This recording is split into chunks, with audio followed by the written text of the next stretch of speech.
This channel does not promote any violent, harmful, or illegal activities. All content provided by this channel is meant for an educational purpose only.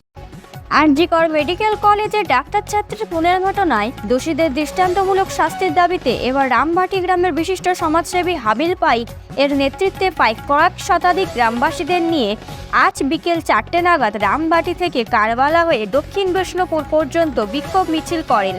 পরে বিষ্ণুপুর স্ট্যান্ডে গিয়ে মোমবাতি জ্বালিয়ে বিক্ষোভ দেখান। মূলত দোষীদের ফাঁসি দিতে হবে। তিনি এও বলেন, প্রায় এক সপ্তাহ হয়ে গেল এখনও সিবিআই কাউকে ধরতে পারছে না। এবার কার উপর আমরা আস্থা রাখবো, এই প্রশ্ন তিনি ছুড়ে দেন। আরজিকর হত্যাকাণ্ডে ধর্ষককারীদের ফাঁসি চাই। জবাব চাই, জবাব দাও। নারী নিরাপত্তা কোথায় প্রশাসন, তুমি জবাব দাও। নেমেছি যে হত্যাকাণ্ডে, অভয়ের হত্যাকাণ্ডে আমাদের দোষীদের শাস্তি চাই। তার জন্য আজ আমাদের এই পথে নামা। আমরা কোনো রং নিয়ে নামিনি, আমরা সাধারণ নাগরিক হিসেবে এই রাস্তায় নামা আমাদের। কিন্তু আমরা বিচার চাই, ফাঁসি চাই দোষীদের। আমরা যত বিচার নামার আমরা নামবো, কিন্তু দোষীদের ফাঁসি আমাদের দরকার আছে। কিন্তু এই অপরাধ আন্দোলন আমাদের চলবে যতদিন না ফাঁসির শাস্তি পাচ্ছে, ততদিন এই আমাদের আন্দোলন চলবে। হ্যাঁ, যতদিন না দোষীরা সামনে আসছে, কঠোর শাস্তি দিচ্ছে, ততদিন এই আমাদের আন্দোলন মহিলাদের চলবে। আমাদের কোনো রাজনৈতিক দল আমাদের এখানে নেই। আমরা মহিলা একত্রিত হয়ে এই পথে আমরা নেমেছি। আরো নামবো, যদি না দোষীরা কঠোর শাস্তি পায়, তার জন্য আমরা আরো নামবো। আরজিকর কাণ্ডে যে ঘটনা ঘটেছে, সেই ঘটনার প্রতিবাদ জানাতে যারা দোষী যারা রয়েছে তাদের ফাঁসির জন্য আমরা আজকে রাস্তায় নেমেছি, যাতে নারী সুরক্ষা আরও যাতে করে বেশি পাওয়া যায় সেদিক দিয়ে প্রশাসনকে বলবো সচেতন হতে।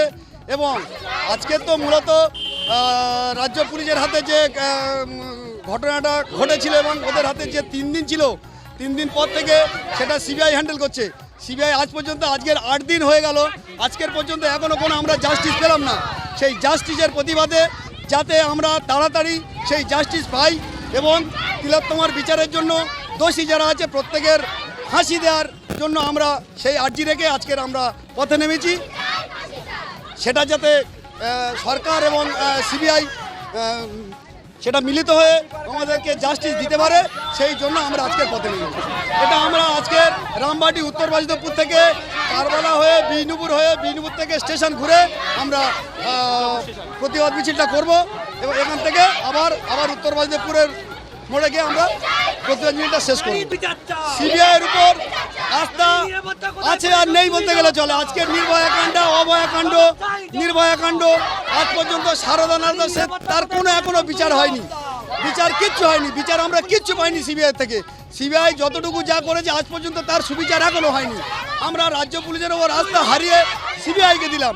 সিবিআইও যা করছে তাতেও মূলত কোনো সুবিচার আমরা পাচ্ছি না। অতএব আমরা আশা করব যাতে তাড়াতাড়ি আমাদের সুবিচার পাই, সেই জন্য আজকে আমাদের রাস্তায় নামা।